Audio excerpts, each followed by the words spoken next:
Hello viewers, कैसे हैं आप सब लोग। तो चलिए फिर शुरू करते हैं अपनी आगे की कथा।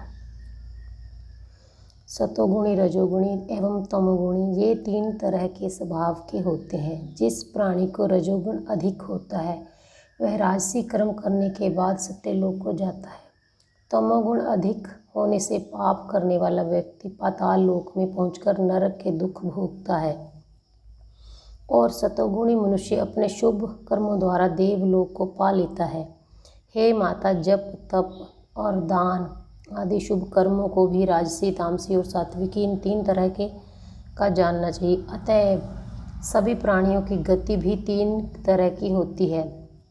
जैसा जिसका स्वभाव होता है वैसे ही कर्म में उसका मन लगता है। अपने स्वभाव के अनुकूल कर्म करके यह प्राणी जगत में बार बार जन्म लेता और सुख दुख भोगता है।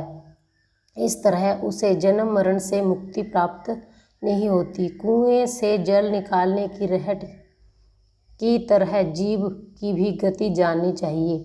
वह एक देह को त्याग कर अपने शुभ कर्मों को भोगने के बाद अन्य देह में प्रवेश कर जाता है।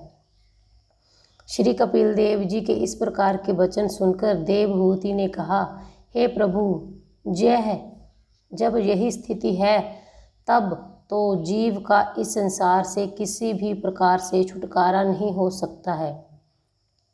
श्री कपिल देव जी बोले, हे माता, अब मैं इस जन्म मरण से छूटने का सरल उपाय कहता हूँ। तुम ध्यान से सुनो। सत्य बोलना, आचार से रहना, सब जीवों की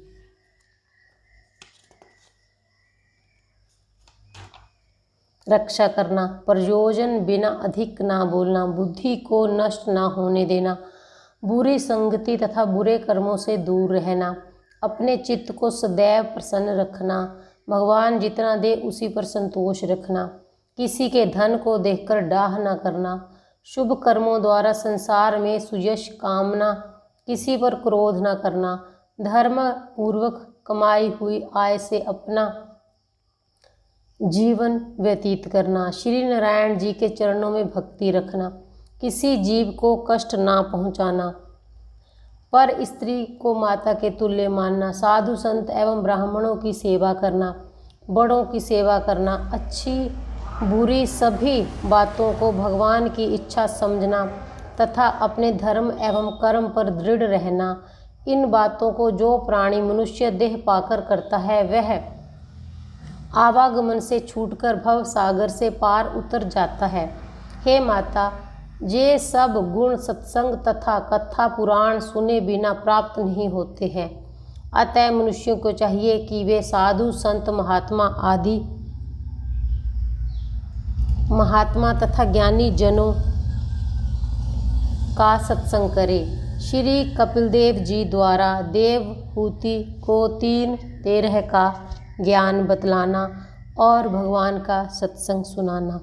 इस तरह श्री कपिल देव जी अपनी माता को ज्ञान देते हैं और कहते हैं कि गृहस्थ में रहकर भी भगवान को पाया जा सकता है।